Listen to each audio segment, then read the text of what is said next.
Welcome back to Xylem learning മക്കളെ. അപ്പൊ നമ്മുടെ എക്സാം നമ്മുടെ മുന്നിൽ അടുത്തെത്തി കഴിഞ്ഞല്ലേ. അപ്പൊ എത്ര കുട്ടികൾ പഠിച്ചു എന്നുള്ളത് അറിയില്ല, പക്ഷെ നമുക്ക് പഠിക്കാൻ കുറെ ദിവസമൊക്കെ കിട്ടി. അപ്പൊ കുഴപ്പമില്ല അല്ലെ, നമ്മൾ ചിലപ്പോൾ ദിവസങ്ങളൊക്കെ വേസ്റ്റ് ആക്കി കളഞ്ഞിട്ടുണ്ടാകും. പക്ഷെ ടെൻഷൻ അടിക്കണ്ട, ഇന്നും നാളെയും കൂടെ പഠിച്ചു തീർക്കാനുള്ള കാര്യങ്ങളേ ഉള്ളൂ നമുക്ക് ഫിസിക്സിൽ പഠിക്കാനുള്ളത്. അപ്പൊ ഇനിയുള്ള സമയമെങ്കിലും നിങ്ങൾ എന്ത് ചെയ്യുക, ശരിയായ രീതിയിൽ നിങ്ങൾ ഉപയോഗിക്കുക, അത് ഇനി വേസ്റ്റ് ആക്കാൻ നിൽക്കണ്ട കേട്ടോ. അപ്പോൾ ഇനി നമ്മൾ ഡിസ്കസ് ചെയ്യുന്നത് ക്വസ്റ്റ്യൻ കണ്ടപ്പോൾ തന്നെ നിങ്ങൾക്ക് മനസ്സിലായിട്ടുണ്ടാകും, കറണ്ട്, ഇലക്ട്രിസിറ്റി, ധാരാവൈദ്യുതി എന്ന് പറയുന്ന ചാപ്റ്ററിൽ നിന്നുള്ള ചോദ്യങ്ങളാണ്. വളരെ ഇമ്പോർട്ടൻ്റ് ആയിട്ടുള്ള ഒരു ചാപ്റ്റർ ആണ് അതാരും മറക്കരുത് കേട്ടോ. വളരെ ഇമ്പോർട്ടൻ്റ് എന്ന് പറഞ്ഞാൽ എന്തായാലും അതൊന്ന് ഉറപ്പായിട്ടും സർക്യൂട്ടോ അല്ലെങ്കിൽ വരയ്ക്കാനോ അല്ലെങ്കിൽ ഇക്വേഷൻസ് വെച്ചുള്ള ചോദ്യങ്ങൾ ഉറപ്പായിട്ടും നിങ്ങളോട് ചോദിക്കും. ഓക്കെ, അപ്പൊ നമുക്കൊരു ചോദ്യം ചെയ്ത് നോക്കാം. ഇതില് ഏറ്റവും ഇമ്പോർട്ടൻ്റ് ആയിട്ടുള്ള രണ്ട് ടോപ്പിക്കുകളുണ്ട്. Series connection, parallel connection. ശ്രേണി രീതിയിൽ കണക്ട് ചെയ്യുക, അതുപോലെ തന്നെ സമാന്തര രീതിയിൽ കണക്ട് ചെയ്യുക. ഈ രണ്ട് ഇമ്പോർട്ടൻ്റ് ആയിട്ടുള്ള ടോപ്പിക്കുകളുണ്ട്. അപ്പൊ ഇത് രണ്ടും വെച്ചിട്ടുള്ള എല്ലാ ചോദ്യങ്ങളും നോക്കൂ, ABC ഇതിൽ നമ്മൾ മൊത്തം കവർ ചെയ്യും. ഇത് ശ്രേണി രീതി കണക്ട് ചെയ്യും, പിന്നെ ഒരു ചോദ്യം കൂടെ അവിടെ നമ്മൾ സമാന്തര രീതി കംപ്ലീറ്റ് ആയിട്ട് ABC എന്നുള്ള ക്വസ്റ്റ്യൻസിലൂടെ കവർ ചെയ്യും കേട്ടോ. അപ്പൊ നിങ്ങൾ ഇത് കൃത്യമായിട്ട് കാണാൻ എന്തായാലും ഉറപ്പിച്ചു, അത് ഉറപ്പായിട്ടും പരീക്ഷയ്ക്ക് വരും കേട്ടോ. അപ്പൊ നമുക്ക് ക്വസ്റ്റ്യൻ വായിച്ചു നോക്കാം. എന്താണ് ചോദ്യം? 8 ഓം 4 ഓം റെസിസ്റ്റേഴ്സ് നമ്മുടെ കയ്യിലുണ്ട്. ഇതിനെ നമ്മൾ 6 വോൾട്ട് ബാറ്ററിയിൽ എന്ത് ചെയ്യാണ്, കണക്ട് ചെയ്യണം അല്ലെ. ഓക്കെ, ആദ്യം നമ്മളോട് പറഞ്ഞിരിക്കുന്നത് ഡ്രോ എ സർക്യൂട്ട് ഡയഗ്രാം. എങ്ങനെയുള്ള സർക്യൂട്ട് ഡയഗ്രാം വരയ്ക്കേണ്ടത്? ആ ഒരു റെസിസ്റ്റേഴ്സുകളെ ശ്രേണി രീതിയിൽ നമ്മുടെ സീരീസ് കണക്ഷനിൽ കണക്ട് ചെയ്യുന്നതായിട്ട് വരയ്ക്കാനാണ് പറഞ്ഞിരിക്കുന്നത് കേട്ടോ. അപ്പൊ സിമ്പിൾ ആയിട്ട് വരയ്ക്കുക, അതൊക്കെ നമുക്ക് ഭയങ്കര സിമ്പിൾ. എങ്ങനെ ശ്രേണി രീതി എന്ന് പറഞ്ഞാൽ മാലയിൽ എങ്ങനെയാ മുത്ത് കോർത്തിടുക, ഒന്ന് കഴിഞ്ഞാൽ ഒന്ന്, പിന്നെ ഒന്ന്, പിന്നെ ഒന്ന്, അങ്ങനെ കോർത്തിടൂലേ, അതുപോലെയാണ് കേട്ടോ. അപ്പൊ അതുപോലെ നമ്മൾ റെസിസ്റ്റേഴ്സുകളെ വെക്കണം, ഒന്ന് കഴിഞ്ഞാൽ പിന്നെ അടുത്തത്. എൻ്റെ മോനെ അടിപൊളി അല്ലേ. അപ്പൊ നമുക്ക് ഇങ്ങനെ ചെയ്യാം.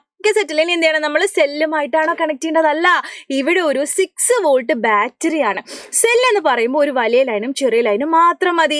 എന്നാൽ ബാറ്ററി എന്ന് പറയുമ്പോൾ എന്ത് വേണം, ഒരുപാട് സെല്ലുകൾ കൂടി ചേരുന്നതാണ് കേട്ടോ ബാറ്ററി എന്ന് പറയുന്നത്. ഓക്കെ, ഇപ്പൊ വലിയ ലൈൻ, പിന്നെ ഒരു വലിയ ലൈൻ, ചെറിയ ലൈൻ അല്ലേ, ഇത്രയും മതി. ഓക്കെ, അപ്പൊ നമുക്ക് എന്ത് കിട്ടി? ഇതൊരു 8 ഓമും ഇത് എത്രയാണ്, ഒരു 6 ഓം റെസിസ്റ്റർ ആണ് അല്ലെ, ശരിയല്ലേ? നമുക്ക് 6 അല്ല 4 ആണ് അല്ലെ. അപ്പൊ ഇത് 4 ഓം റെസിസ്റ്ററും മറ്റേതെന്താണ് 8 ഓം റെസിസ്റ്ററും ആണ്. ആൻഡ് ഇവിടെയുള്ള ബാറ്ററി വോൾട്ടേജ് നമുക്കറിയാം 6 വോൾട്ട് ആണ്. അപ്പൊ ഒന്നാമത്തെ ചോദ്യം നമ്മൾ കംപ്ലീറ്റ് ചെയ്തിട്ടുണ്ട്. ഇനി അടുത്ത ചോദ്യമാണ് ഫൈൻഡ് ദ എഫക്റ്റീവ് റെസിസ്റ്റൻസ്. ഇവിടെയുള്ള സഫല പ്രതിരോധം കണ്ടുപിടിക്കുക. സഫല പ്രതിരോധം കണ്ടുപിടിക്കാൻ ഭയങ്കര സിമ്പിൾ അല്ലേ. കാരണം എന്താണ്, ഇത് കണക്ട് ചെയ്തിരിക്കുന്നത് ശ്രേണി രീതിയിലാണ്. ശ്രേണി രീതിയിലാകുമ്പോൾ അത് കണ്ടുപിടിക്കാൻ എന്ത് ചെയ്താൽ മതി, ആർ എഫക്റ്റീവ് എന്നാ പറയാം നമ്മള്. അതായത് സഫല പ്രതിരോധം എങ്ങനെ കണ്ടുപിടിക്കും, R1 + R2 ഇതിലുള്ള പ്രതിരോധകങ്ങളെ നമ്മൾ കൂട്ടിയാൽ മതി, ആഡ് ചെയ്താൽ മതി. അങ്ങനെയാണെങ്കിൽ 8 + 4 ചെയ്യുമ്പോൾ നമുക്ക് എത്ര കിട്ടും, 12 ഓം എന്ന് കിട്ടും. സെറ്റല്ലേ. അപ്പൊ അത് നമ്മൾ ചെയ്തു. ഇനി അടുത്ത ചോദ്യം നോക്കൂ, calculate the current in the circuit. ഈ ഒരു സർക്യൂട്ടിലുള്ള കറണ്ടിനെ നമ്മൾ കണ്ടുപിടിക്കണം. ഇനി നിങ്ങൾ മനസ്സിലാക്കുന്ന ഒരു കാര്യം, നിങ്ങൾ ഓൾറെഡി പഠിച്ചിട്ടുണ്ടാകും SI പവിത്രൻ. അതായത് സീരീസിൽ I കോൺസ്റ്റന്റ് ആണ്, പാരലൽ ആണെങ്കിൽ വോൾട്ടേജ് കോൺസ്റ്റന്റ് ആയിരിക്കും. എന്താ ഉദ്ദേശിച്ചെന്ന് അറിയോ? ഇപ്പൊ ഇവിടെ സീരീസ് ആണല്ലോ, സീരീസിൽ കണക്ട് ചെയ്യുന്ന എല്ലാ റെസിസ്റ്റേഴ്സുകളിലും എന്താണ്, സെയിം കറണ്ട് ആണ്. അതായത് ഇവിടെയുള്ള കറണ്ട് തന്നെയായിരിക്കും ഇതിലൂടെയും ഫ്ലോ ചെയ്യുക. അതാണ് സീരീസിന്റെ പ്രധാന ഒരു പോരായ്മ എന്നും കൂടെ പറയുന്നത് അല്ലെ. നമ്മൾ അതൊക്കെ പഠിച്ചതാണ്. അതായത് ഇതിലൂടെയൊക്കെയുള്ള കറണ്ട് എന്തായിരിക്കും, സെയിം ആയിരിക്കും. ഇതാണ് SI സീരീസില് I കോൺസ്റ്റന്റ് എന്ന് പറയുന്നത് കേട്ടോ. അപ്പൊ ചില കേസുകളിൽ അല്ലെങ്കിൽ പാരലൽ കണക്ഷനിലാണ് നിങ്ങളോട് ഈ ഒരു ചോദ്യം ചോദിച്ചെങ്കിൽ നിങ്ങൾ ഓരോന്നിലും സെപ്പറേറ്റ് കറണ്ട് കണ്ടുപിടിക്കേണ്ടി വരും. പക്ഷെ സീരീസിൽ അതിന്റെ ആവശ്യമില്ല. അതിന്റെ കാരണമാണ് സീരീസില് ടോട്ടൽ കറണ്ട് എന്താണ്, കോൺസ്റ്റന്റ് ആണ്, സെയിം ആണ്, എല്ലാത്തിലും സെയിം ആണ്. അപ്പൊ ആ ഒരു കാര്യം മനസ്സിലാക്കുക കേട്ടോ.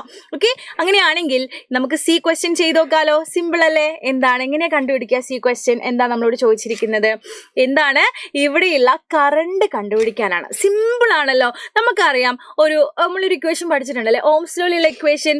എന്താണ്, അയ്യര് വെജിറ്റേറിയൻ ആണ് അല്ലെ. അങ്ങനെയാണെങ്കിൽ I എന്ന് പറഞ്ഞാൽ എന്താണ്, അതിനെ മാത്രം നമ്മൾ അവിടെ നിർത്തണം, R കൂടെയുള്ള ആളെ അപ്പുറത്തേക്ക് കൊണ്ടുപോകണം അല്ലെ. അപ്പൊ ഇൻറ്റു R എന്നുള്ളത് താഴെ വരുമ്പോൾ divided by R. So we got I is equal to V/R. So I സമം V/R. V എത്രയായിരുന്നടാ, 6 ആയിരുന്നു. 6/12 ചെയ്യുമ്പോൾ നമുക്ക് എത്ര കിട്ടും, 1/2. അതായത് 0.5. ഇനി 0.5 എന്ന് മാത്രം നമ്മൾ എഴുതിയാൽ പോരാ കേട്ടോ. കാരണം എന്താ, അവിടെ നമ്മൾ കണ്ടുപിടിക്കുന്നത് കറണ്ട് ആണ്. കറണ്ടിന്റെ യൂണിറ്റ് എല്ലാവർക്കും അറിയാലോ.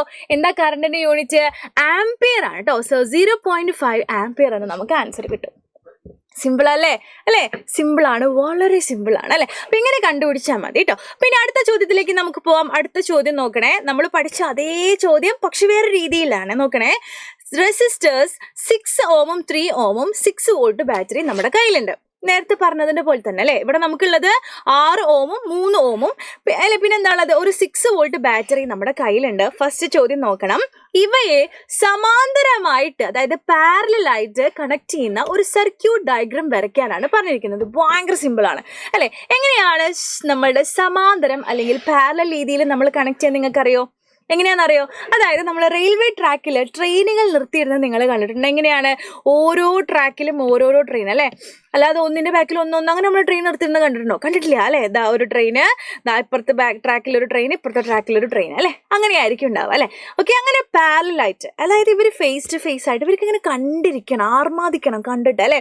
അപ്പൊ അങ്ങനെയുള്ള ഒരു കണക്ഷനാണ് നമ്മൾ ഈ പറയുന്ന പാരലൽ കണക്ഷൻ അല്ലെങ്കിൽ സമാന്തര രീതിയിൽ കണക്ട് ചെയ്യുക എന്ന് പറയുന്നത് കേട്ടോ. അപ്പോൾ അതായത് ഫേസ് ടു ഫേസ് ആയിട്ട് പാരലൽ ആയിട്ടുള്ള കേട്ടോ. അപ്പോൾ അതാണ് പാരലൽ എന്ന് പറയുന്നത്. ഓക്കെ, അങ്ങനെയാണെങ്കിൽ ഇതെങ്ങനെ വരും? ഇവർക്ക് അങ്ങോട്ടും ഇങ്ങോട്ടും കണ്ടുകൊണ്ടിരിക്കണം, ആ രീതിയിൽ നിങ്ങളും കണക്ട് ചെയ്തു. ഓക്കെ, ഞാൻ മോനെ നോക്കടാ, സിമ്പിൾ അല്ലേ? നോക്കൂ, ഇങ്ങനെ. ഓക്കെ, സിമ്പിൾ ആണല്ലോ. നിങ്ങൾക്ക് ഇതിനെ എങ്ങനെ രീതിയിൽ നിങ്ങൾക്ക് കണക്ട് ചെയ്യാം. ഇവർ രണ്ടും ഫേസ് ടു ഫേസ് വന്നാൽ മാത്രം മതി. നമുക്കറിയാം ഇവിടെ എന്താണ്? ഒരു 6 വോൾട്ട് ബാറ്ററി ആണ്. സെല്ലാണോ? അല്ല, ബാറ്ററി ആണ്. സോ നമ്മൾ എന്ത് ചെയ്യാം? ഒരു വലിയ ലൈൻ ചെറിയ ലൈൻ. എൻ്റെ മോനെ, സിമ്പിൾ ആയില്ലേ? ഇതാ ഇങ്ങനെ കണക്ട് ചെയ്ത് കൊടുത്താൽ മതി കേട്ടോ. നിങ്ങൾക്ക് കുറച്ചുകൂടെ ഭംഗിയാക്കിയിട്ടൊക്കെ വരക്കാം കേട്ടോ. ഇങ്ങനെ തന്നെ വരക്കണമെന്നൊന്നുമില്ല കേട്ടോ. കുറച്ചുകൂടെ ഭംഗിയാക്കിയിട്ട് നിങ്ങൾക്ക് വരക്കാവുന്നതേ ഉള്ളൂ. ഇങ്ങനെ വരക്കാം. ഓക്കെ, ഇങ്ങനെ വരക്കാം. ഇവരെന്ത് ചെയ്താൽ മതി? ആ പാരലായിട്ട് വന്നാൽ മാത്രം മതി. ഓക്കെ, സെറ്റാണല്ലോ. അങ്ങനെയാണെങ്കിൽ ഇവിടെ എന്ത് വരും? നമുക്കറിയാം ഇത് 6 ഓം ആണ്, ഇത് എത്രയാണ്? 3 ഓം ആണ്. നമുക്ക് ബാറ്ററി എത്രയാണ്? 6 വോൾട്ട് ആണ് അല്ലേ? അപ്പൊ അത് നിങ്ങൾ പ്രത്യേകം ശ്രദ്ധിക്കണം കേട്ടോ. ഓക്കെ, ഇവിടെ എത്രയാണ്? 6 ഓം ആണ്, ഇവിടെ 3 ഓം ആണ്, ഇവിടെയോ 6 വോൾട്ട് ബാറ്ററി ആണ്. സെറ്റാണല്ലോ. അപ്പൊ അത് നമ്മൾ വളരെ ഭംഗിയായിട്ട് കംപ്ലീറ്റ് ചെയ്തിട്ടുണ്ട് കേട്ടോ. ഓക്കെ, ഒറ്റ കാര്യം ശ്രദ്ധിക്കണം, ഇതെന്തായിരിക്കണം? ഇവര് ഫേസ് ടു ഫേസ് വരണം. അതാണ് പാരലൽ കണക്ഷൻ. അതായത് കോമൺ ആയിട്ട് വരണം. ഇവരുടെ കണക്ഷൻ ജോയിന്റ് നമുക്ക് കോമൺ ആണ് അല്ലെ? മറ്റേത് എങ്ങനെയായിരുന്നു? ഒന്ന് കഴിഞ്ഞിട്ട് ഒന്ന് എന്നുള്ള രീതിയിലാണ്. ഇതങ്ങനെയാണോ? അല്ല, ഇവർ ഫേസ് ടു ഫേസ് ആണ്.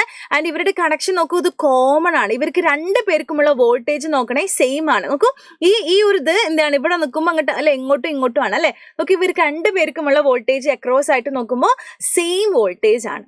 ഓക്കെ, സെറ്റ് ആണല്ലോ. ഓക്കെ, ഇനി അടുത്ത ചോദ്യമാണ്, ഈ സർക്യൂട്ടിലെ സഫല പ്രതിരോധം കണ്ടുപിടിക്കുക. അതായത് ഇവിടെയുള്ള എഫക്റ്റീവ് റെസിസ്റ്റൻസ് കണ്ടുപിടിക്കുക. എങ്ങനെയാണ് നമ്മൾ സീരീസിലല്ലാത്ത നമ്മുടെ പാരലൽ കണക്ഷനിൽ എഫക്റ്റീവ് റെസിസ്റ്റൻസ് കണ്ടുപിടിക്കാൻ നിങ്ങൾക്കറിയോ? അത് കണ്ടാൽ നിങ്ങൾ ഞെട്ടിപ്പോവും. 1/R എഫക്റ്റീവ് ഈക്വൽ ടു, നമ്മൾ എങ്ങനെയാ ചെയ്യാം?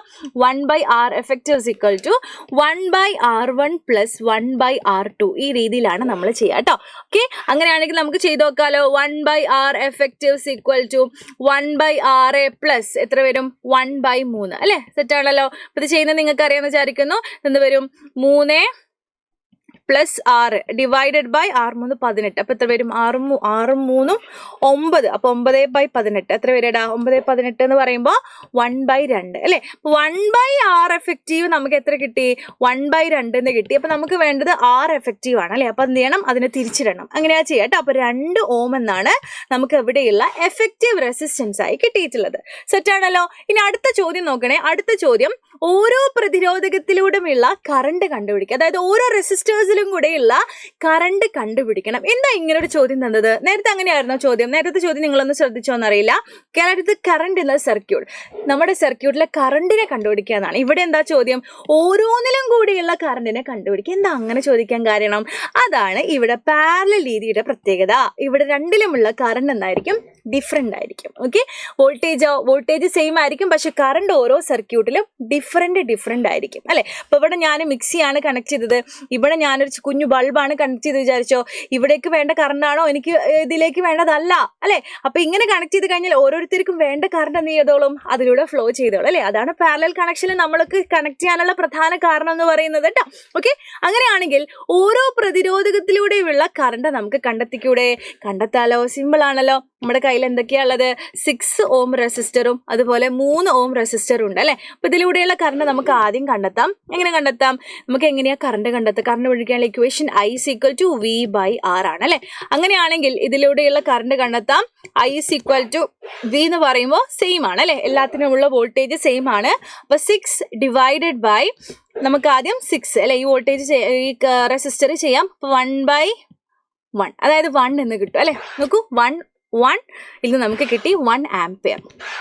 ഇനി അടുത്തത് 3 ഓം റെസിസ്റ്ററിലൂടെയുള്ള current കണ്ടുപിടിക്കുകയാണ്. I is equal to V by R, അതായത് 6 ഡിവൈഡഡ് ബൈ 3. അപ്പൊ നമുക്ക് എത്ര കിട്ടും? 2 ഓം എന്ന് കിട്ടും അല്ലെ, 2 ആംപിയർ എന്ന് കിട്ടും. അപ്പൊ ഇങ്ങനെയാണ് നമ്മൾ കണ്ടെത്തുക കേട്ടോ. ഒറ്റ കാര്യം മനസ്സിലാക്കുക, പാരലൽ ആകുമ്പോൾ ഓരോ റെസിസ്റ്ററിലൂടെയുള്ള കറണ്ട് ഡിഫറെന്റ് ആയിരിക്കും. സീരീസിലാകുമ്പോൾ എന്താണ്, എല്ലാത്തിലും സെയിം ആയിരിക്കും. അതാണ് അതിന്റെ ഏറ്റവും വലിയൊരു പോരായ്മ കേട്ടോ. ഓക്കെ, സെറ്റ് ആണല്ലോ. അങ്ങനെയാണെങ്കിൽ ഞാൻ നിങ്ങൾക്ക് ഒരു കുഞ്ഞു ചോദ്യം തരുന്നുണ്ട്. ഇവിടെയുള്ള എഫക്റ്റീവ് റെസിസ്റ്റൻസ്, അതായത് ഇവിടെ നമുക്ക് ശ്രേണി രീതിയിലാണ് കണക്ട് ചെയ്തിട്ടുള്ളത്. ഇവിടെയുള്ള സഫല പ്രതിരോധം കണ്ടുപിടിക്കുക. അതിന്റെ ആൻസർ നിങ്ങൾ താഴെ കമന്റ് ചെയ്യുക കേട്ടോ. അപ്പൊ ഞാൻ നോക്കും എത്ര പേര് കറക്റ്റ് ആയിട്ട് ആൻസർ ചെയ്യുന്നുണ്ട് എന്നുള്ളത്. ഓക്കെ, അപ്പൊ നമുക്ക് അടുത്ത വീഡിയോയിൽ കാണാം. നിങ്ങൾ കുറേ കാര്യങ്ങൾ ഇങ്ങനെ സജഷൻസ് ഒക്കെ പറയുന്നുണ്ടായിരുന്നു. എല്ലാ ഇക്വേഷൻസ് ഉള്ള വീഡിയോ വേണം, അങ്ങനെ വേണം, ഇത് ക്വസ്റ്റ്യൻസ് മാത്രമുള്ളത് വേണം, അത് വേണം, എല്ലാം നമ്മൾ കൺസിഡർ ചെയ്യുന്നുണ്ട് കേട്ടോ. അപ്പൊ നാളെയോട് കൂടി നമ്മൾ കംപ്ലീറ്റ് ആയിട്ട് കോണ്ടന്റ് വീഡിയോസ് നിങ്ങളുടെ കയ്യിൽ എത്തിക്കും. നാളെ വരെ സമയമുണ്ട്. നിങ്ങളും നമ്മൾ തരുന്ന കാര്യങ്ങൾ പതുക്കെ പഠിച്ചിട്ട് പോവാ. ഇന്ന് രാത്രി നമുക്ക് ലൈവ് ഉണ്ട്. നാളെ നമ്മൾ 100% ഷുവർ ക്വസ്റ്റ്യൻസ് നമ്മൾ ചെയ്യും. അപ്പോൾ ലൈവുകളൊക്കെ നിങ്ങൾ വെയിറ്റ് ചെയ്യാണ്. നിങ്ങൾ അവിടെ ഇരുന്ന് പഠിച്ചാൽ മാത്രം മതി. Okay, bye, thank you so much. അടുത്ത വീഡിയോയിൽ കാണാം.